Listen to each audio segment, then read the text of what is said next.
தேவனுடைய பெரிதான கிருபையினாலே நாம் தொடர்ச்சியாக தானியேல் புத்தகத்தின் சத்தியங்களை படித்து கொண்டு வரும்படியாய் பரலோகத்தின் ஆண்டவர் நமக்கு உதவி செய்கிறாங்க.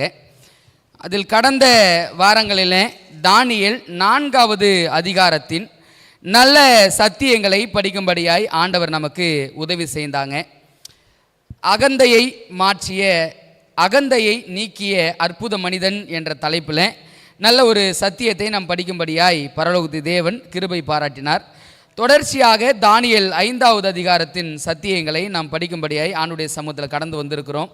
இந்த சத்தியத்தை தேவ ஆவியானவர் தாமே நமக்கு தெளிவுபடுத்தி கொடுக்கும்படியாய் ஜெபசிந்தையோடு இந்த தானியேல் 5வது அதிகாரத்துக்குள்ளாக கடந்து செல்ல வேண்டும் என்று நான் ஆசிக்கிறேன்.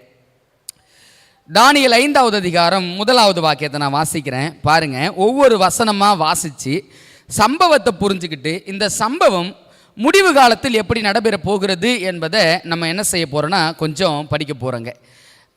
ஏற்கனவே நான் சொல்லியிருந்தேன், வரலாற்றில் சில காரியங்கள் நடந்திருக்கிறது.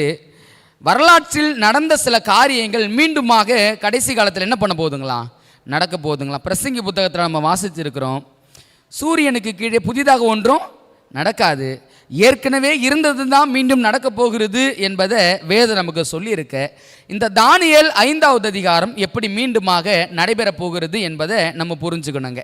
தானியேல் 1வது அதிகாரத்தை படித்தோம், தானியேல் 2வது அதிகாரத்தை படித்தோம், தானியேல் 3வது அதிகாரத்தை படித்தோம், 4வது அதிகாரத்தையும் படித்தோம். இந்த 4 அதிகாரங்களும் எப்படி மீண்டும் இந்த வரலாற்றில் நடக்க போகிறது என்பதை படித்த நாம் இப்பொழுதும் 5வது அதிகாரத்தை படிக்கும்படியாய் கடந்து வந்திருக்கிறோம். முதல் வசனத்தை நான் வாசிக்கிறேன், கவனமாக கவனிங்களேன். பெல்சாத்சார் என்னும் ராஜா தன் பிரபுக்களில் 1000 பேருக்கு ஒரு பெரிய விருந்து செய்து அந்த 1000 பேருக்கு முன்பாக திராட்சரசம் குடித்தான். வசனம் பாருங்களேன், 1வது வசனம் என்ன சொல்லுது? எந்த ராஜாங்களாம்? யார் இந்த பெல்சாத்சார் ராஜா? நேபுகாத்நேசாருடைய மகன். சரிங்களா? வாசிக்கிறோம், வசனத்தை கீழே வாசிக்கும் பொழுது நமக்கு தெளிவாக பாருங்களேன். பாபிலோன் நாட்டு ராஜா தான் இந்த பெல்சாத்சார். இவர் என்ன செய்கிறாரா? திராட்சரசம் குடித்தார் என்று சொல்லி வருகிறது. அந்த வசனத்தை மீண்டும் நான் வாசிக்கிறேன். ராஜா தன் பிரபுக்களில் 1000 பேருக்கு ஒரு பெரிய விருந்து பண்ணி அந்த 1000 பேருக்கு முன்பாக திராட்சரசம் குடித்தான். இங்கே குடித்தது திராட்சரசமா அப்படின்னா இல்லைங்க, மது. சரிங்களா? மது எதுலேருந்து பிரித்து எடுப்பாங்க? திராட்சரசத்துலேருந்து தான். ஸோ நம்ம இந்த வார்த்தையை நம்ம ஆழ்ந்து யோசிப்போம் அப்படின்னா, புரிஞ்சுக்குவோம் அப்படின்னா, ராஜா என்ன செய்திருக்கிறார்னா 1000 பேருக்கு முன்னாடி ஒரு பெரிய விருந்து செய்து அங்கே மது குடித்தார் என்று சொல்லி நம்ம பார்க்குறோம். அதுக்கு 2வது வசனத்தை பாருங்களேன். பெல்சாத்சார் திராட்சரசத்தை ருசித்து கொண்டிருக்கையில் அவன் தகப்பனாகிய நேபுகாத்நேசார் எருசலேம் தேவாலயத்திலிருந்து கொண்டு வந்த பொன் வெள்ளி பாத்திரங்களில் ராஜாவாகிய தானும் தன் பிரபுக்களும் தன் மனைவிகளும் தன் வைப்பாட்டிகளும் குடிக்கிறதற்காக அவைகளை கொண்டு வரும்படி கட்டளையிட்டான். இப்போ அந்த மதுவை எதில் குடித்தாங்களாம்? எருசலேமில் இருந்து கொண்டு. தானியேல் 1வது அதிகாரத்தில் வாசிச்சீங்களா? என்ன வாசித்தோம்? வசனத்தை கொஞ்சம் வாசித்தலாங்களா? பாருங்கள், எந்த பாத்திரம் என்பதை வேதம் சொல்லுது பாருங்களேன். தானியேல் 1வது அதிகாரம் 1-2 வாசிக்கிறேன், கவனமாக கவனிங்க. யூதாவின் ராஜாவாகிய யோயாக்கிம் அரசாண்ட 3ஆம் வருஷத்திலே பாபிலோனின் ராஜாவாகிய நேபுகாத்நேசார் எருசலேமுக்கு வந்து அதை முற்றுகை போட்டான். அப்பொழுது ஆண்டவர் யூதாவின் ராஜாவாகிய யோயாக்கிமையும் தேவனுடைய ஆலயத்தின் பாத்திரங்களில் சிலவற்றையும் அவன் கையில் ஒப்பு கொடுத்தார். அடுத்தது கவனிங்க. அவன் அந்த பாத்திரங்களை சினையார் தேசத்தில் உள்ள தன் தேவனுடைய கோயிலுக்கு கொண்டு போய் அவைகளை தன் தேவனுடைய பண்டகசாலைக்குள் வைத்தான். இந்த நேபுகாத்நேசார் கொண்டு வந்தார் பாருங்க. இந்த பாத்திரம் பாபிலோன், சினையார் தேசம் பாபிலோனுக்குள்ளாக அவங்க கோயிலுக்குள்ளாக வைக்கப்பட்டிருந்துச்சு. இன்னைக்கு இந்த பெல்சாத்சார் என்ன செய்கிறார் அப்படின்னா, அவர் மது குடிப்பதற்காக தேவனுடைய ஆலயத்திலிருந்து கொண்டு வந்த பாத்திரங்களை கொண்டு வர சொல்றாரு. யாரெல்லாம் மது குடிச்சாங்க? ராஜா குடிச்சாரு. வேற யாரு? பிரபுக்கள், அதிகாரிகள் குடிச்சிருக்கிறாங்க. வேற யாருங்க? மனைவிகள், மனைவி குடிச்சிருக்கிறாங்க. அடுத்தது இன்னொரு பேர் சொல்லுது, யாருங்களாம்? வைப்பாட்டிகள். அப்போ இந்த ராஜா மது மட்டும் குடிக்கல, இவன் வேசித்தன காரியங்களையும் ஈடுபட்டிருக்கிறான் என்பதை புரிஞ்சுக்கணும். வார்த்தையை நல்லா கவனிச்சுக்கணும். பாபிலோன் அப்படின்ற வார்த்தையை மனசில் வச்சுக்கோங்க. வேசித்தனம் பண்ணியிருக்கிறான் அப்படி என்பதை நம்ம பார்க்குறோம். வேசித்தனம் என்ற வார்த்தையை மனசில் வச்சுக்கோங்க. அடுத்தது வாசிப்போம் வாங்கலேன். 3வது வசனம். அப்பொழுது எருசலேமில் உள்ள தேவனுடைய வீடாகிய ஆலயத்திலிருந்து எடுக்கப்பட்ட பொற்பாத்திரங்களை கொண்டு வந்தார்கள். அவைகளில் ராஜாவும் அவனுடைய பிரபுக்களும் அவனுடைய மனைவிகளும் அவனுடைய வைப்பாட்டிகளும் குடித்தார்கள். அவர்கள் திராட்சரசம் குடித்து பொன்னும் வெள்ளியும் வெண்கலமும் இரும்பும் மரமும் கல்லுமாகிய தேவர்களை புகழ்ந்தார்கள். பாருங்க, இந்த வார்த்தையை வாசித்த உடனே அதில் என்னென்ன வருதுன்னு கவனிச்சிங்களா? என்னென்னலாம் வருது? பொன், அடுத்தது என்னங்க வருது? வெள்ளி, அதுக்கு அடுத்தது வெண்கலம், அதுக்கு அடுத்தது இரும்பு, அதுக்கு அடுத்தது மரம் கல்லும். இந்த 4 வார்த்தை எங்கேயாவது படித்த மாதிரி நினைவுக்கு இருக்குதுங்களா உங்களுக்கு? தானியேல் 2வது அதிகாரத்தில் படிச்சலைங்களா? அந்த சிலைக்கான காரியங்கள் இருக்குதுங்க. அதை தொடர்ந்து படிக்கும் பொழுது முக்கியமான காரியங்களை புரிஞ்சுக்க முடியும். 5வது வசனம், அந்நேரத்திலே மனுஷ கைவிரல்கள் தோன்றி விளக்குக்கு எதிராக ராஜா அரண்மனையில் சாந்து பூசப்பட்ட சுவரிலே எழுதிற்று. எழுதின அந்த கையுறுப்பை ராஜா கண்டான். இவங்க எல்லாம் மது குடிச்சு சந்தோஷமா இருந்துகிட்டு இருக்கிறாங்க. சந்தோஷமா இருக்கிற சமயத்தில் ஒரு கை என்ன பண்ணுது அப்படின்னா, ராஜாவுக்கு எதிர்ப்புறமாக இருந்த சுவற்றில் கையுறுப்பு எழுதுகிறது. இந்த கை உறுப்பு எழுதுகிறது அப்படின்னு வரும்பொழுது உங்களுக்கு வேதாகமத்தில் ஏதாவது சம்பவம் வருதுங்களா? கீழே வாசிப்போம் வாங்க. முக்கியமான சம்பவம் இருக்குது, கீழே வாசிக்கிறேன். அது என்னன்னு பாருங்களேன். 6வது வசனம், அப்பொழுது ராஜாவின் முகம் வேறுபட்டது, அவனுடைய நினைவுகள் அவனை கலங்க பண்ணினது, அவனுடைய இடுப்பின் கட்டுகள் தளர்ந்தது, அவனுடைய முழங்கால்கள் ஒன்றோடு ஒன்று மோதிக்கொண்டது. இந்த அனுபவம் நேபுகாத்நேசாருக்கு இருந்துச்சா? இருந்துச்சுங்க. எப்ப? சொப்பனத்தை கண்டுட்டாரு, சொப்பனம் மறந்து போச்சு, சொப்பன நினைவில் இல்லை. இங்க வந்த அனுபவம் அப்படியே அங்கு இந்த நேபுகாத்நேசாருக்கு வந்துச்சா அப்படின்னா வந்துச்சுங்க. தொடர்ந்து வாசிப்போம், முக்கியமான காரியம் இருக்கிறது என்னன்னு பார்ப்போம் வாங்களேன். 7, ராஜா உரத்த சத்தமிட்டு ஜோசியரையும் கல்தேயரையும் குறி சொல்கிறவர்களையும் உள்ளே அழைத்து வரும்படி சொன்னான்.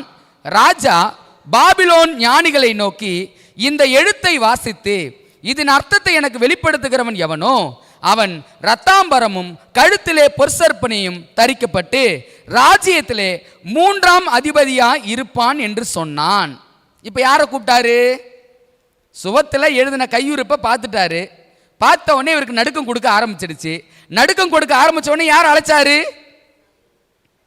இதே போல யாரு செய்தாங்க? நேபுகாத்நேசார். யாரை கூப்பிட்டாரு? அவன் தேசத்தில் இருக்கிற ஜோசியல் கல்தேயர் எல்லாரையும் கூட்டுவாங்க. இதனுடைய சொப்பனத்துடைய அர்த்தத்தை சொல்லுங்க அப்படின்னாரு பாருங்க. அதே போல அவனுடைய மகனாகிய இந்த பெல்சாசாரும் என்ன செய்யறாருன்னா, தேசத்தில் இருக்கிற எல்லாரையும் கூப்பிடுறாரு. கூப்பிட்டு எனக்கு இந்த காரியத்தை யார் விவரித்து சொல்றாங்களோ அவங்களுக்கு நான் வெகுமானம் கொடுப்பேன். அதுக்கடுத்தது என்ன செய்வேன்னா, ராஜ்யத்தில் 3ஆம் இடத்தில் நான் வைப்பேன் அப்படின்னு சொல்லி அவர் சொல்றார். இப்போ அவர் சொன்ன மாத்திரத்தில் என்ன நடக்குதுன்னு பாருங்களேன். 8வது வசனம், அப்பொழுது ராஜாவின் ஞானிகள் எல்லோரும் வந்து சேர்ந்தார்கள். ஆனாலும் அவர்கள் அந்த எழுத்தை வாசிக்கவும் அதன் அர்த்தத்தை ராஜாவுக்கு தெரிவிக்கவும் கூடாதிருந்தது. அவங்களுக்கு என்ன பண்ணலைங்களா? அந்த எழுத்தை வாசிக்கவே முடியலைங்களாம். அதை விளக்கி சொல்வதற்கு அவங்களால முடியவே இல்லைங்களாம். என்ன நடக்குது அடுத்தது? அப்பொழுது ராஜாவாகிய பெல்சாசார் மிகவும் கலங்கினான், அவனுடைய முகம் வேறுபட்டது, அவனுடைய பிரபுக்கள் திகைத்தார்கள்.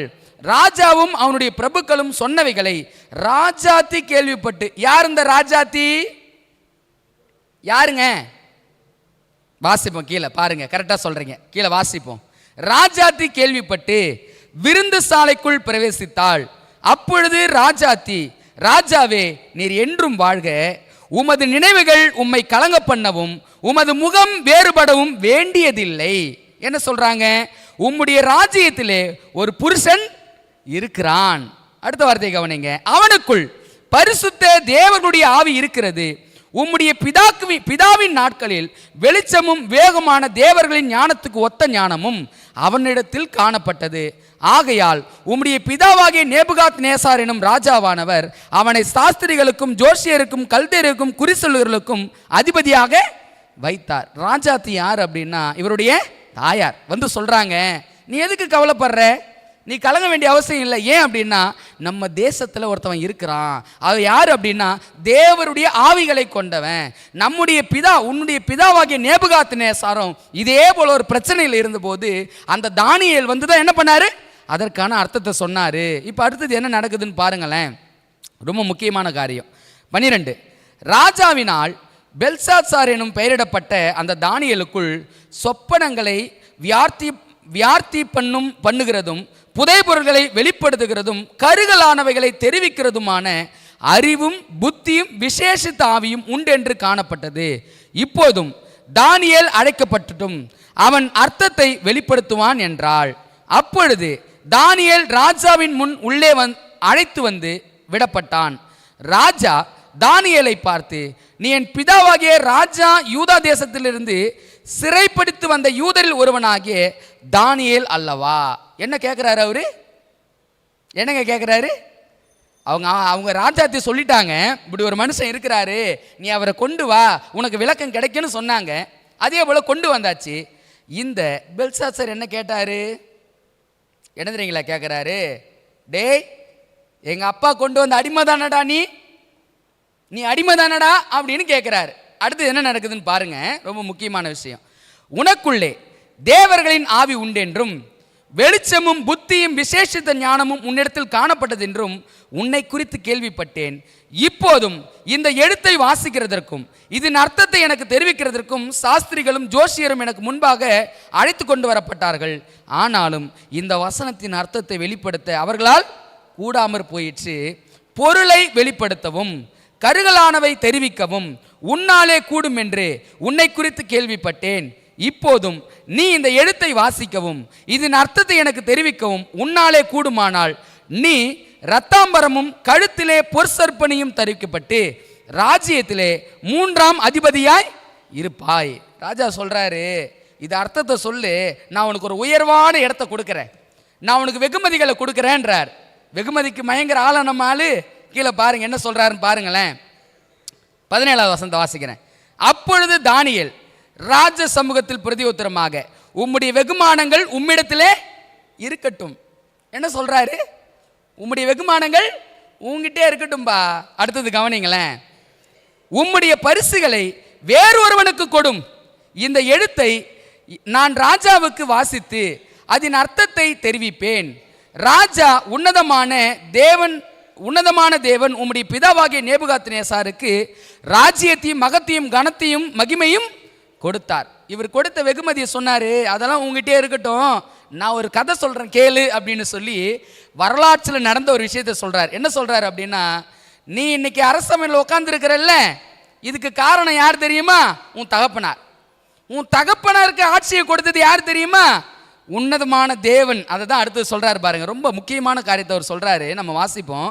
ராஜாவே, உன்னதமான தேவன் உம்முடைய பிதாவாகிய நேபுகாத்நேசாருக்கு ராஜ்யத்தையும் மகத்துவத்தையும் கனத்தையும் மகிமையும் கொடுத்தார்.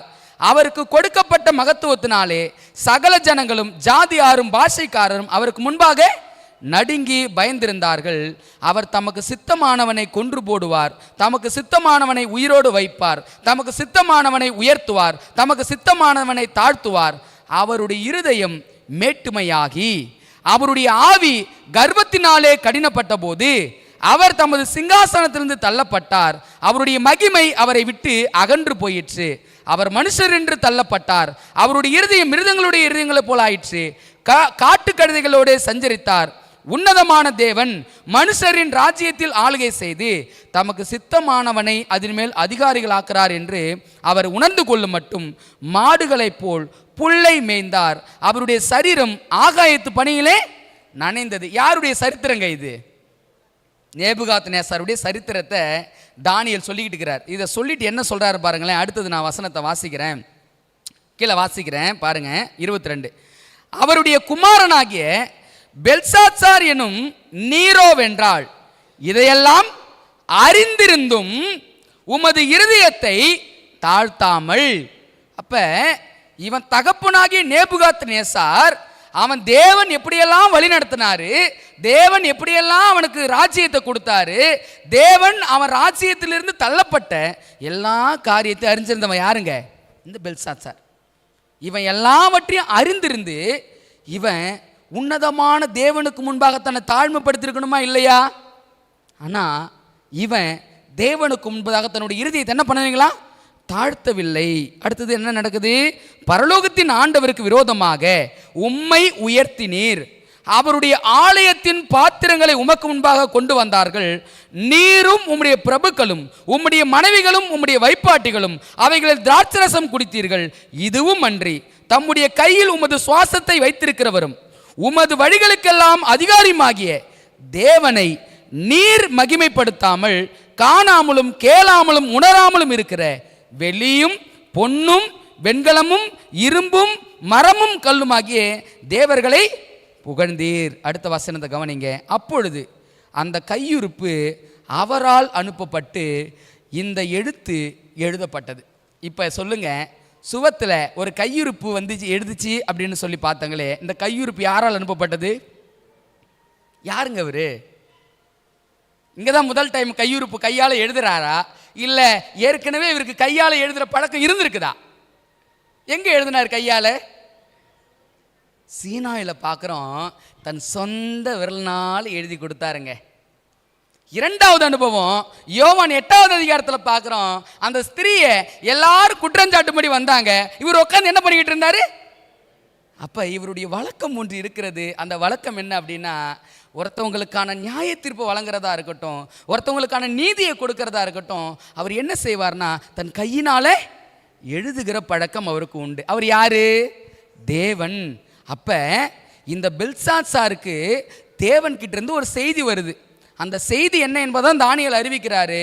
உன் தகப்பனுக்கு இந்த தேவன் எவ்வளவோ மகிமை பாராட்டினாரு, உன் தகப்பனுக்கு ராஜ்யத்தை கொடுத்தது அவரு. உன் தகப்பன் அந்த காரியத்தை யோசிக்காம நான் கட்டின மகா பாபிலோன் அல்லவான்னு சொல்லி அகந்தையான் நடந்தாரு. அகந்தையான் நடந்ததுனால தேவன் உன் தகப்பன் என்ன பண்ணாரு? கீழே விழ தள்ளினாரு. அதை நீ என்ன பண்ணிருக்கிற? அறிஞ்சிருக்கிற. நீ அறிந்திருந்த போதும் கூட உன் இருதயத்தை நீ என்ன பண்ணல? தாழ்த்தல. அதனால தேவன் என்ன செய்கிறாரு அப்படின்னா, அடுத்த வசனத்தை நான் வாசிக்கிறேன், கவனமாக கவனிங்க. தேவன் என்ன செய்கிறார் என்பதை தானியேல் இங்க சொல்றதை நம்மால் பார்க்க முடியுதுங்க. கீழே 25வது எழுதப்பட்ட எழுத்து என்னவென்றால் மெனே மெனே தெக்கேல் உபார்சின் என்பதே.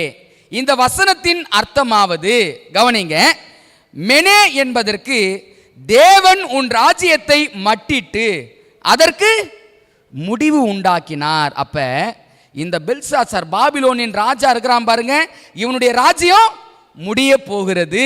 மெனே. அடுத்த வார்த்தையை கவனிங்க. தெக்கேல் என்பதற்கு நீ தராசிலே நிற்கப்பட்டு குறை காணப்பட்டாய் என்றும். தராசிலே நிற்கப்பட்டு நியாய தீர்ப்புக்குள்ளே நீ வந்துட்டப்பா அப்படின்னு சொல்றாங்க. அடுத்த வசனத்தை கவனிங்க. பெரேஸ் என்பதற்கு உன் ராஜ்யம் பிரிக்கப்பட்டு மேதியரும் பெர்சியருக்கும் கொடுக்கப்பட்டது என்றும் அர்த்தமாம் என்றான். அப்பொழுது பெல்சாத்சார் தானியேலுக்கு இரத்தாம்பரத்தையும் அவனுடைய கழுத்தில் பொன் சர்ப்பனையும் தற்பிக்கவும் ராஜ்யத்திலே அவன் 3ஆம் அதிகாரியாக இருப்பான் என்று அவனை குறித்து பறைமுறையிடவும் கட்டளையிட்டான். அன்று ராத்திரியிலே கல்தேயரின் ராஜாவாகிய பெல்சாத்சார் கொலை செய்யப்பட்டான். அடுத்த வசனத்தை கவனிங்க. மேதியனாகிய தரியு தன் 62ஆம் வயதில் ராஜ்யத்தை கட்டி கொண்டான். இந்த சம்பவம் எப்போ நிறைவேறுச்சு அப்படின்னா, கிமு சரிங்களா 539 நடந்த சம்பவங்க இது. ஸோ இதான் தானியேல் 5வது அதிகாரம். சம்பவம் என்னன்னு புரிஞ்சிருச்சிங்களா? இவன் தகப்பனாகி நேபுகாத்நேசாருக்கு நடந்த எல்லா விஷயத்தையும் இவன் அறிஞ்சிருந்தான். இவன் இருதயத்தை என்ன பண்ணல? தாழ்த்தல. தாழ்த்தாம என்ன செஞ்சான்? தேவனுடைய ஆலயத்திலிருந்து கொண்டு வந்த அந்த பாத்திரங்களை இவனும் இவனுடைய பிரபுக்களும் இவனுடைய மனைவிகளும் இவனுடைய வைப்பாட்டிகளும் என்ன செஞ்சாங்க? தீட்டுப்படுத்தினாங்க, வேசித்தனம் பண்ணினார்கள் என்று சொல்லி வேதாகமத்தில் நம்ம புரிஞ்சு கொள்ள முடியுதுங்க. ஸோ இது தானியேல் புத்தகத்தின் 5வது அதிகாரம். இது ஏற்கனவே வரலாற்றில் நடந்ததுங்க. சொல்லுங்க, இந்த 5வது அதிகாரம் மீண்டும் வரலாறுல திரும்புமா? என்ன நினைக்கிறீங்க? பாபிலோன் கவிழ்க்கப்பட்டது. பாபிலோன் ராஜ்யம் கவிழ்க்கப்பட்டு மேதிய பெர்சியா வந்து ராஜ்யத்துக்கு வந்துச்சு. மேதிய பெர்சியா ராஜ்யத்தை யார் பிடிக்கும்படியா வந்தாங்கன்னு வாசிச்சோம். வசந்த வாசிக்கலாங்களா? பாருங்களேன். மேதியன் ஆகிய தரியு தன் 62ஆம் வயதில் ராஜ்யத்தை கட்டி கொண்டான். மேதியனாகிய தரியு. பெர்சியா ராஜா யாரு? மேதிய ராஜா தரியு, பெர்சியா ராஜா கோரேஸ். ஒரு அற்புதமான தீர்க்க தரிசனம் இருக்குதுங்க. அந்த தீர்க்க தரிசனம் தான் வாசிக்க போகிறோம். இது எல்லாம் வரலாற்றில் நடந்தது. இப்போ மீண்டும் இது வரலாற்றில் நடக்குமா அப்படின்னு யோசித்து பாருங்க.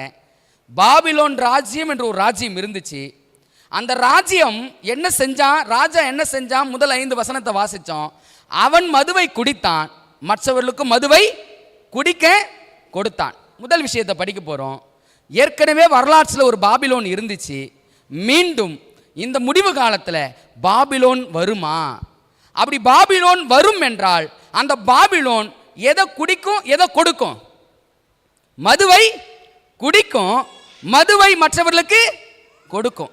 மதுவை குடித்தவனுடைய நிலை என்னங்க? மது குடித்தவங்க எப்படி இருப்பாங்க? ஸ்டேபிளாக இருப்பாங்களா? இருக்க முடியாது. பேச்சு ஒளரும், ஆளும் தள்ளாடுவாங்க. ஸோ இந்த அனுபவம் அப்படியே பாருங்களேன், முடிவு காலத்தில் எப்படி வரப்போகுது என்பதை பைபிள் நமக்கு சொல்லிக் கொடுக்குது. ஃபஸ்ட்டு, பாபிலோன் என்ற ராஜ்யம் முடிவு காலத்தில் வருமா? இந்த 5வது அதிகாரம் புரிஞ்சிருச்சு அப்படின்னா வெளிப்படுத்தின விசேஷத்தில் பாதி சப்ஜெக்ட் நமக்கு புரிஞ்சிருங்க. வாசிப்போம் வாங்க. முடிவு காலத்தில் பாபிலோன் என்ற ஒரு ராஜ்யம் வருதா என்பதை வேதாகமும் நமக்கு சொல்லிக் கொடுக்க போது கொஞ்சம் கவனமாக கவனிப்போம். வெளிப்படுத்தின விசேஷம் 17வது அதிகாரம். வெளிப்படுத்தின விசேஷம் 17வது அதிகாரம். இந்த 17வது அதிகாரத்தில் இங்கே ஒரு ராஜ்யம் வருது. நான் சொன்ன வார்த்தை நீங்கள் இதை மனசில் கொஞ்சம் வச்சுக்கணும் அப்படின்னு நான் ஒரு 2-3 வார்த்தைகளை சொன்னேன் இல்லைங்களா? அந்த வார்த்தைகள் எல்லாம் இங்கே வருதா அப்படின்றத கொஞ்சம் கவனமாக கவனிங்க. வசனம் 1 நான் வாசிக்கிறேன், கவனமாக கவனிங்க. 7 கலசங்களுடைய அந்த 7 தூதரில் ஒருவன் வந்து என்னோடே பேசி, நீ வா, திரளான தண்ணீர்கள் மேல் உட்கார்ந்திருக்கிற மகா வேசியோடே பூமியின் ராஜாக்கள் வேசித்தனம் பண்ணினார்களே. இங்க பாபிலோன் ராஜா இருந்தான், அவனும் வேசித்தனம் பண்ணினான். இங்க ஒரு பாபிலோன் இருக்குது, இவங்களும் வேசித்தனம் பண்ணினார்கள். யாருன்னு பார்ப்போம் வாங்கலேன். பூமியின் குடிகளும், கீழே நான் வாசிடுறேன், வேசித்தனம் பண்ணினார்களே, அவளுடைய வேசித்தனமாகிய மதுவால் பூமியின் குடிகளும் வெறிகொண்டு இருந்தார்களே. அப்ப இங்க மது இருக்குதா? ஏற்கனவே மது இருந்துச்சு, இங்கேயும் மது இருக்குது. அந்த மதுவினால என்ன நடக்குது என்பதை பைபிள் சொல்லுது. பூமியின் குடிகளும் எப்படி இருந்தாங்களா? வெறி கொண்டு இருந்தார்களே. 2வது வசனத்தை வாசிக்கிறேன். அவளுக்கு வருகிற ஆக்கினையை உனக்கு காண்பிப்பேன் என்று சொல்லி ஆவிக்குள் என்னை வனாந்தரத்திற்கு கொண்டு போனான். அப்பொழுது 7 தலைகளும் 10 கொம்புகளும் உடையதும் தூஷணமான நாமங்களால் நிறைந்ததுமான சிவப்பு நிறமுள்ள மிருகத்தின் மேல் ஒரு ஸ்திரீ ஏறி இருக்க கண்டேன். இந்த மதுவை கொடுக்கிறது யார் என்பதை பைபிள் சொல்லுது, ஸ்திரீ அப்படின்னு சொல்லுது. நமக்கு நல்லாவே தெரியும், ஸ்திரீ என்பது வேதாகமத்தில் யாரை குறிக்கும்? சபை. 17வது அதிகாரத்தில் ஆண்டவர் டாப் டு பாட்டம் பிரித்து வச்சிடுறார், யார் அந்த சபைன்னு கண்டுபிடிக்கிறதுக்கு. நம்ம படிப்போம், தொடர்ந்து கீழே வாங்கலேன். அந்த ஸ்திரீ ரத்தாம்பரமும் சிவப்பான ஆடையும் தரித்து, ஸ்திரியை கண்டுபிடிச்சுக்கப்பா அப்படின்னு சொல்றாரு. என்ன ஆடையா? ரத்தாம்பரமும் சிவப்புமான ஆடை தரித்து. அதுக்கு அடுத்தது பாருங்களேன். பொன்னினாலும் ரத்தினங்களினாலும் முத்துக்களினாலும் சிங்காரிக்கப்பட்டது, தன் வேசித்தனமாகிய அருவருப்புகளாலும் அசுத்தத்தாலும் நிறைந்த பொற்பாத்திரத்தை தன் கையிலே பிடித்திருந்தாள். பொற்பாத்திரத்தை யாருங்க முன்னாடி கையில் பிடிச்சிருந்தது? பாபிலோன் ராஜா. அப்ப அங்க ஒரு பொற்பாத்திரம் இருந்துச்சு, இங்க ஒரு பொற்பாத்திரம் இருக்குதா? மது இருந்துச்சான்னு பார்த்தோம், மதுவும் இருந்துச்சு. ராஜாவும் இருக்கிறாங்க. இங்க கையில் என்ன இருக்குதுங்களா? பொற்பாத்திரம் இருக்கிறது. பாருங்க 5வது வசனம். பொற்பாத்திரத்தை வைத்திருந்தது யார்? மேலும் ரகசியம், மகா பாபிலோன் வேசிகளுக்கும் பூமியில் உள்ள அருவருப்புகளுக்கும் தாய் எனும் நாமம் அவள் நெற்றியில் எழுதியிருந்தது. கீழே தொடர்ந்து இதை வாசிப்போம் அப்படின்னா ஆண்டவர் முக்கியமான ஒரு விஷயத்தை சொல்றாரு. எப்பா, ஏற்கனவே பாபிலோன் இருந்துச்சு, முடிவு காலத்தில் ஒரு பாபிலோன் வரப்போகுது. அந்த பாபிலோன் மதுவை கொடுத்துச்சு, முடிவு காலத்தில் ஒரு பாபிலோன் இருக்குது, அதுவும் மதுவை கொடுக்கும். அந்த மதுவை குடிக்கிறவங்க எப்படி இருந்தாங்க? வெறிகொண்டு இருந்தாங்க. இங்க மதுவை குடிக்கிறவங்களும் வெறிகொண்டு இருப்பாங்க. அன்னைக்கு இருந்த நபர் கையில் பொற்பாத்திரம் இருந்துச்சு, இங்க ஒரு பாபிலோன் அறிமுகப்படுது. இந்த பாபிலோன் கையில் என்ன இருக்குது? பொற்பாத்திரம் இருக்கிறது.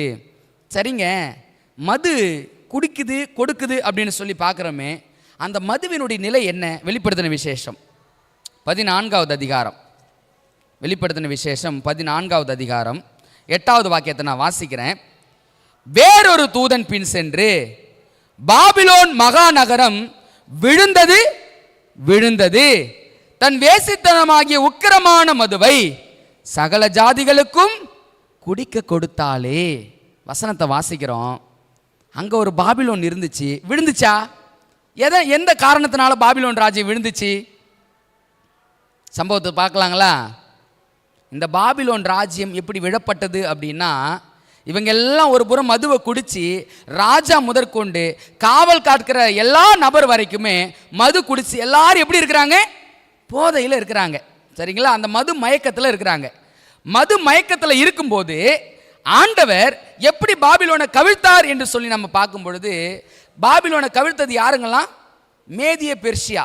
மேதியனாகிய தரியும் பெர்ஷிய ராஜாவாகிய கோரேசும். ஒரு தீர்க்க தரிசனம் நிறைவேறுது பாருங்களேன். ஆண்டவர் ஏற்கனவே இந்த நபரை குறித்து ஒரு காரியத்தை சொல்லியிருக்கிறாரு. அதை நம்ம படிக்கும் பொழுது இன்னும் தெளிவாக நம்மளால் புரிந்து கொள்ள முடியும். அந்த வசனம் எங்கே இருக்குது? கொஞ்சம் வாசிப்போம். ஏசாயா 45வது அதிகாரம் 1 3 வரைக்கும் வசனம் வரைக்கும் நம்ம வாசிப்போம். யாராவது ஒருத்தவங்க சத்தமாக வாசிக்கிறீங்களா? ஏசாயா 45 1 3 வரைக்கும். கர்த்தராகிய நான்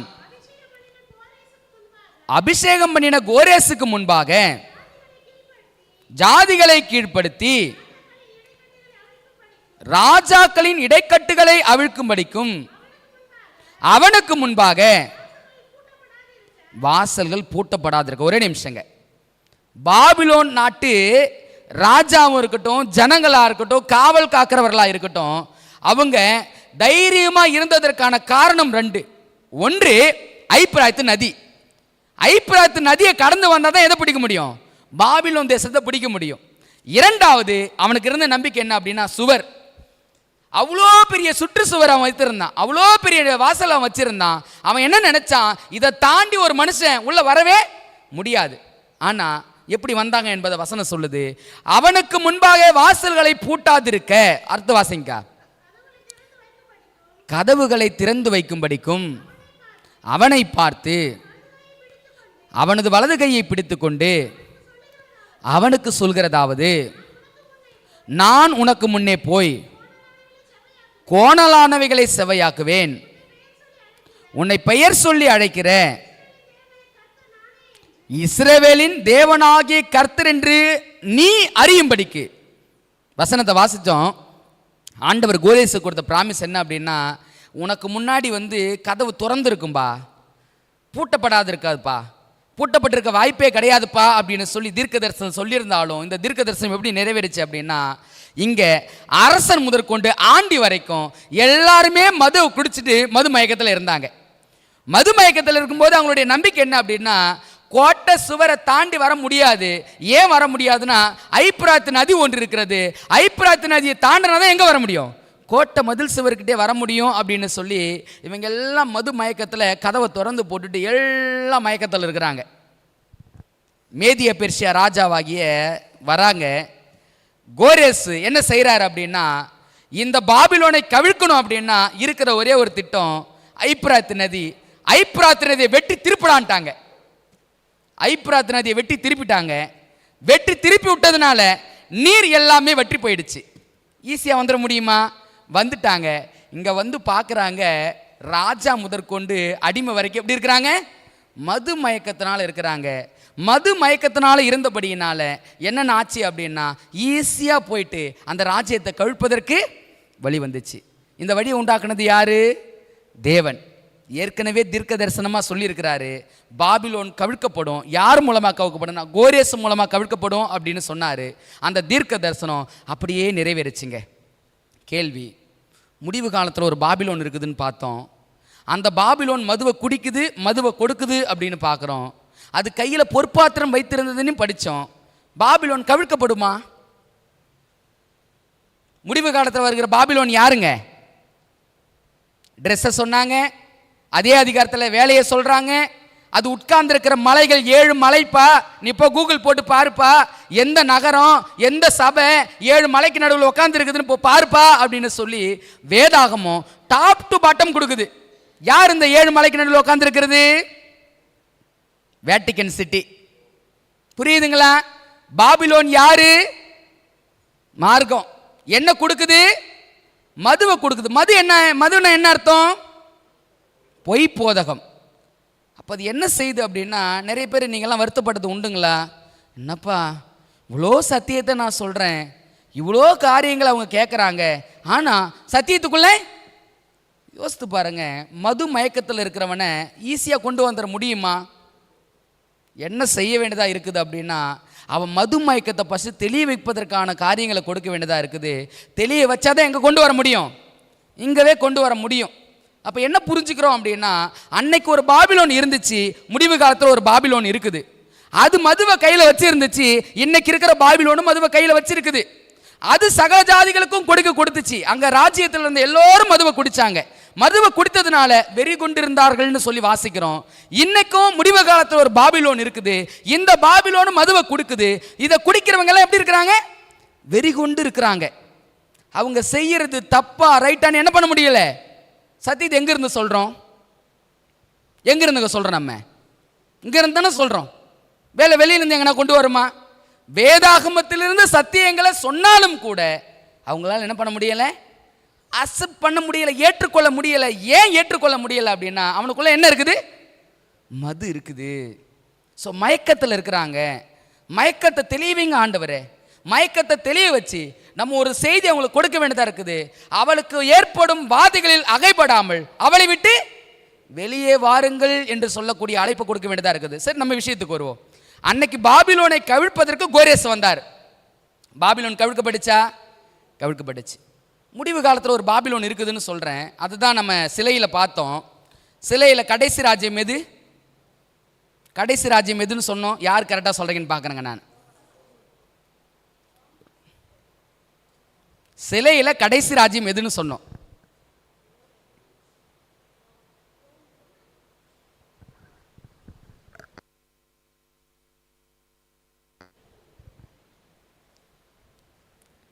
சிலையில் கடைசி ராஜ்யம் எதை சொன்னோம்?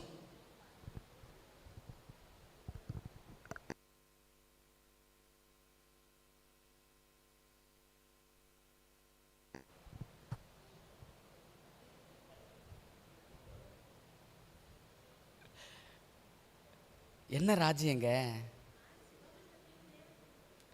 பாதம் பிளஸ் களிமண், அதை நொடித்து நொறுக்குகிறது கல்லு. கல்லு கிறிஸ்துவின் ராஜ்யம். கிறிஸ்துவின் ராஜ்யத்துக்கு முன்னாடி எந்த ராஜ்யம் இருக்கணும்னு சொன்னேன் நான்? ரோமன் கத்தோலிக்க ராஜ்யம் வரணும்னு நான் சொன்னேன்ல. அப்ப கோரேஸ் எந்த ராஜ்யத்தை கவிழ்க்கணும்? எந்த ராஜ்யத்தை கவிழ்க்கணும்? கவிழ்க்கிறாரா பாருங்க. வசனத்தை வாசிப்போம். வெளிப்படுத்தின விசேஷம் 16வது அதிகாரம். வெளிப்படுத்தின விசேஷம் 16வது அதிகாரம். ரொம்ப முக்கியமான சில காரியங்கள் நம்ம படித்து கொண்டிருக்கிறோம். திருவசனத்தை கேட்கிறலாய் மாத்திரம் இல்லாமல் அதை மனசில் வைத்துக்கொள்கிறலாய் இருந்தோம் அப்படின்னா இன்னும் நமக்கு பெருத்த ஆசீர்வாதம் கிடைக்கும். வெளிப்படுத்தின விசேஷம் 16வது அதிகாரம் 12வது வாக்கியத்தை நான் வாசிக்கிறேன். கவனமாக கவனிங்க, என்ன வார்த்தை வருதுன்னு பாருங்களேன். வசனம் 12 நான் வாசிக்கிறேன். 6ஆம் தூதன் தன் கலசத்துள்ளதை ஐப்ராத் எனும் பெரிய நதியின் மேல் ஊற்றினான். அப்பொழுது சூரியன் உதிக்கும் திசையிலிருந்து வரும் ராஜாக்களுக்கு வழியை ஆயத்தமாகும்படி அந்த நதியின் தண்ணீர் வற்றி போயிற்று. அங்க ஒரு ஐப்ராயத்து நதி, மீண்டும் ஒரு ஐப்ராயத்து நதி. ராஜாக்கள் யாரோ வராங்களாம். அந்த ராஜாக்கள் பாபிலோனை கவிழ்ப்பதற்காக வராங்க. அந்த ராஜாக்கள் வருபடுவதற்காக ஐப்ராயத்து நதி என்ன பண்ணுதுங்களா? யாருங்க அந்த ராஜாக்கள்? யார் இந்த ராஜாக்கள்? இவங்க தான் கவிழ்க்கிறவங்களாம். பாபிலோன் ராஜ்யத்தை ஆண்டவர் கோரேஸ் மூலமா கவிழ்த்தாருன்னு சொல்லி பார்க்கிறோம். இந்த முடிவு கால பாபிலோனையும் கவிழ்ப்பதற்கு ராஜாக்கள் கிழக்கில் இருந்து சூரியன் உதிக்கும் திசையிலிருந்து புறப்பட்டு வருகிறார்கள் சொல்றாங்களே, யார் அந்த ராஜாக்கள்? யாருங்க? யார் தெரியுங்களா? தேவனுடைய பிள்ளைகள். தேவன் யாரை வச்சு கவிழ்க்க போறாருன்னா, ராஜாக்களுடைய பிள்ளைகளை வச்சு தான் கவிழ்க்க போறாரு. அவர் ராஜானா அவருடைய பிள்ளைகளை யார் தான்? ராஜாக்கள் தான். அவர் எப்படி கவிழ்க்க போறாரு அப்படின்னா, நீ போப்பா, மது மயக்கத்தில் இருக்கிறவனுக்கு சத்தியத்தை சொல்லுப்பா, மது மயக்கத்தில் வெளியே கொண்டு வாப்பா, அந்த ராஜ்யத்தை கவிழ்த்து போடு, என்னுடைய ராஜ்யம் வருகிறது, என் ராஜ்யத்தை உருவாக்க கூடவனே யார் தான்? நீ தான். வசனத்தை வாசிக்கிறோமா? ராஜ்யத்தினுடைய இந்த சுவிசேஷம் பூலோகம் எங்கிலும் உள்ள சகல ஜாதிகளுக்கும் சாட்சியாக பிரசங்கப்படும். அப்பொழுது முடிவு வரும். அப்படின்னா யார் அறிவிக்கிறது செய்தியை? இங்கே அமர்ந்திருக்கிற எத்தனை பேர் நான் ராஜான்னு நினச்சிக்கிட்டு இருக்கிறீங்க? நீங்கள் நமக்கு அந்த சப்ஜெக்ட்டுக்கும் சம்மந்தமே இல்லாத மாதிரி தான் வாழ்க்கை இருக்குது இல்லைங்களா? உங்களுக்கு ஒன்று சொல்லட்டுங்களா? ஆண்டவர் ராஜ்யத்தை கவிழ்ப்பதற்கு பரலோகத்தில் அவரால் முடிந்த காரியங்கள் எத்தனையோ இருக்குதுங்க. ஆனால் யாரை வச்சு கவிழ்க்கணும்னு நினைக்கிறாருன்னா பூமியில் அவருடைய பிள்ளைகளை வச்சு தான் கவிழ்க்கணும்னு நினைக்கிறார். ஸோ அந்த பாபிலோன் ராஜ்யத்தை கவிழ்க்கிறவர்கள் இங்கே தான் இருக்கிறாங்க. அப்படின்னா எதிராளி சும்மா இருப்பான்னு நினைக்கிறீங்களா? என்ன செய்வான்? ஏன் ராஜ்யத்தை கவிழ்க்க நீ வரையா அப்படின்னு சொல்லி ஆதியில் இருந்த உபத்திரவத்தை மீண்டும் கொண்டு வருவானா? கொண்டு வருவான். அதையெல்லாம் விட்டுருங்க. ஒரே ஒரு கேள்வி கேட்டு நான் முடிக்கணும்னு நினைக்கிறேன். நாம் எல்லாம் ராஜாக்களா? பாபிலோன் தேசத்தை கவிழ்க்க போகிறவங்க நம்ம தான். அப்படின்னா அதற்கேற்ற வாழ்க்கை முறை, அதற்கேற்ற ஊழியம், அதற்கேற்ற பக்குவம், அதற்கேற்ற மனநிலையோடு தான் நம்ம வாழ்ந்து கொண்டிருக்கிறோமா? நான் சொல்கிறேன் பாருங்களேன், செவன்த் டே அட்வென்டிஸ்ட் திருச்சபை என்பது ஏதோ காரணத்திற்காக மற்ற திருச்சபைகளை போல கிடையாதுங்க. மீதமான திருச்சபை என்பது மூளைக்கு இருக்கிற திருச்சபையை போல கிடையாது.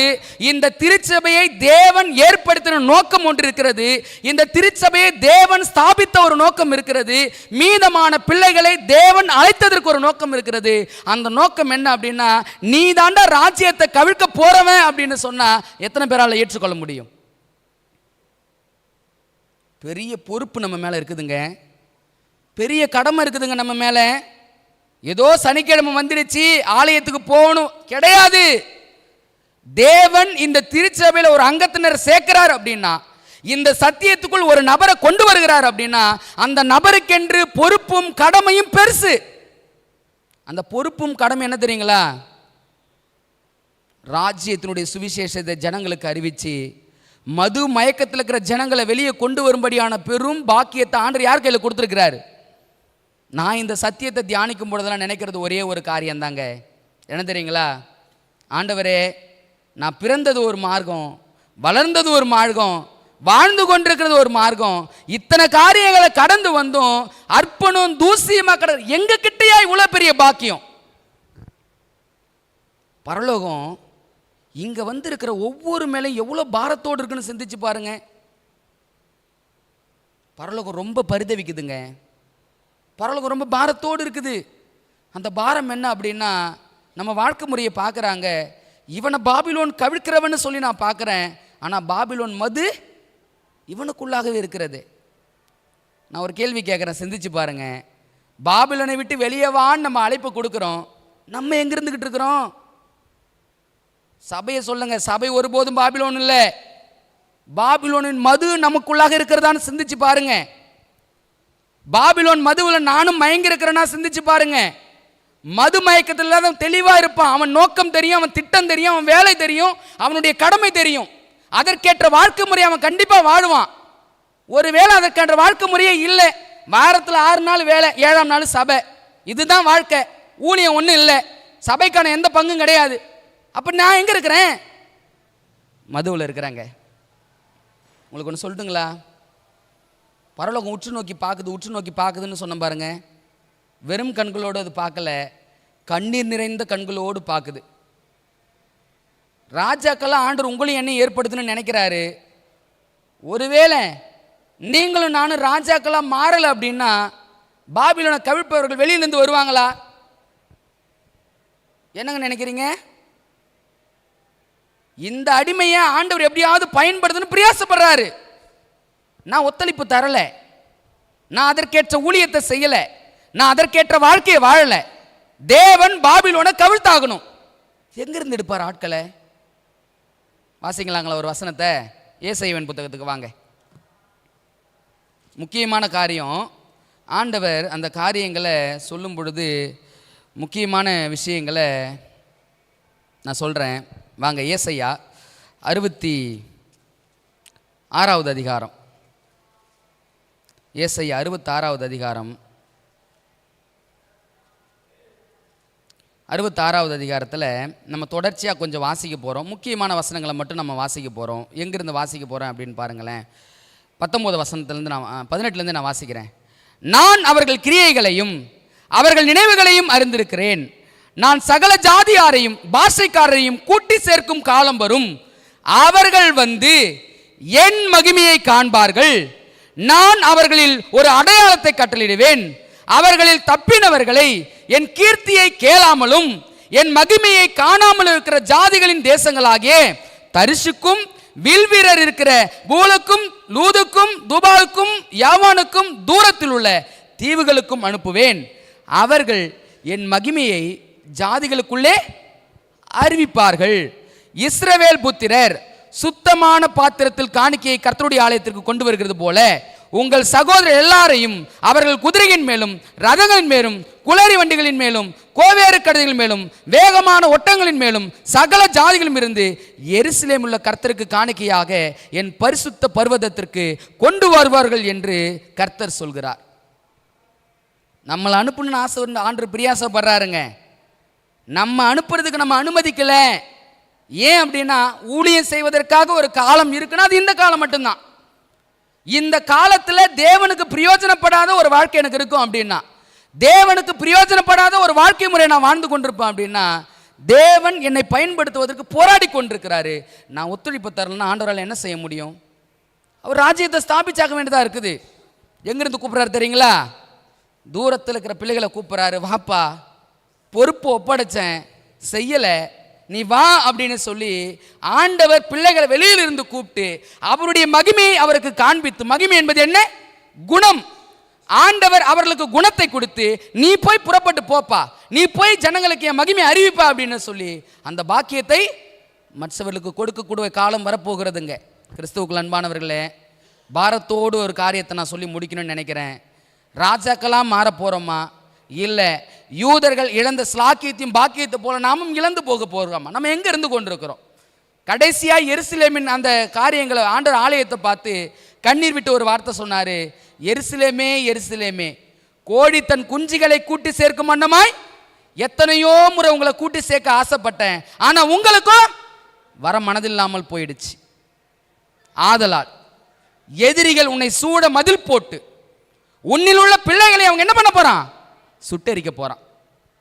அன்பானவர்களே, அந்த எருசலேமுக்காக கண்ணீர் வடித்த கண்ணீரை காட்டிலும் இன்னைக்கு பல மடங்கு கண்ணீர் மீதமான திருச்சபைக்காக ஆண்டவர் சிந்திக்கிட்டு இருக்கிறாரு. ஏன் தெரியுங்களா? ஆண்டவர் எப்படியாவது தன் பிள்ளைகளை வைத்து வேலையை முடிக்கணும்னு நினைக்கிறாரு. அந்த வேலைக்கு ஒத்துழைக்காத போது தேவனுடைய உள்ளம் யூதருக்காக இஸ்ரவேலருக்காக எப்படி பரிதவிச்சதோ அதை காட்டிலும் பன்மடங்கு இன்னைக்கு இருக்கிற தேவ ஜனத்துக்காக ஆண்டவருடைய உள்ளம் பரிதவித்து கொண்டிருக்கிறது. ஆனால் இந்த காலத்தில் நான் எப்படி இருந்துக்கிட்டு இருக்கிறேன்னு சிந்திச்சு பாருங்களேன். என் மாம்சம் என்னை விட்டு போகலை. ஆண்டவருடைய பிள்ளை என்று நான் சொல்லிக்கொள்ளலாம். ஆனால் ஆண்டவர் சொன்னார், என் மகிமை இப்போ அறிவிப்பேன்னு சொன்னார். அந்த மகிமையான குணத்தை இன்னும் எனக்குள்ளே கொண்டு வரலை. அன்பானவர்களே, அன்னைக்கு ஒரு பாபிலோன் இருந்துச்சு, இந்த முடிவு காலத்தில் ஒரு பாபிலோன் இருக்குது. அன்னைக்கு மது இருந்துச்சு, இன்னைக்கும் மது இருக்குது. அன்னைக்கு பாபிலோன் ராஜு மதுவை கொடுத்தது, இன்னைக்கு இருக்கிற பாபிலோனும் மதுவை கொடுத்து கொண்டிருக்கிறது. அதை குடித்தவர்கள் வெறி கொண்டிருக்கிறாங்க. எந்த நிலை இருக்கிறன்னு தெரியல, மயங்கி போயிருக்கிறாங்க. மயக்கமானவர்களை அந்த மயக்கத்தை தெளிவிக்கும் பணியில் தன்னுடைய பிள்ளைகளை அனுப்பி அந்த பாபிலோனை கவிழ்த்து, என் ஜனம் அங்கே இருக்குது, அதை விட்டு வெளியே வரும்படி அழைப்பு கொடு, நீ போ அப்படின்னு சொல்லி ஒரு அழைப்பை இந்த மீதமான திருச்சபைக்கு தேவன் கொடுக்கிறாரு. நான் திரும்ப சொல்கிறேன், எஸ்தர் புத்தகத்தில் நம்ம வாசிக்கிறோம், இந்த காலத்தில் நீ மௌனமா இருந்தால் யூதருக்கு சகாயம் ரட்சிப்பும் எப்படி வருங்களா? வேறு இடத்திலிருந்து வரும். நான் திரும்பவும் பாரத்தோடு ஒரு விஷயத்தை சொல்கிறேங்க. ஆவியானவர் என் உள்ளத்துக்குள்ளே அந்த எண்ணங்களை ஏற்படுத்துனா நான் சொல்கிறேன், இந்த காலத்தில் தேவனுக்கு செய்ய வேண்டிய ஊழியத்தை இந்த திருச்சபை செய்யலை அப்படின்னா ஆண்டவர் மக்களை காப்பாற்றுவதற்கு அவர் எந்த வழியை ஒன்றாலும் எடுப்பார். எந்த வழி ஒன்றாலும் எடுப்பார். சகாயம் இங்கிருந்து போகணும்னு தான் ஆண்டவருடைய விருப்பம். ஊழியம் இங்கிருந்து நிறைவடைந்து ஆண்டவருடைய விருப்பம். ஒருவேளை இந்த காலத்தை நீங்களும் நானும் பிரயோஜனப்படுத்திக் கொள்ளல அப்படின்னா சகாயம் யூதருக்கும் ஜனங்களுக்கும் ஆண்டவர் வேறு வகையாக கொடுப்பார் என்பதை மறந்துவிட வேண்டாம். கர்த்தர் தாமே நம் அனைவரையும் ஆசீர்வதி.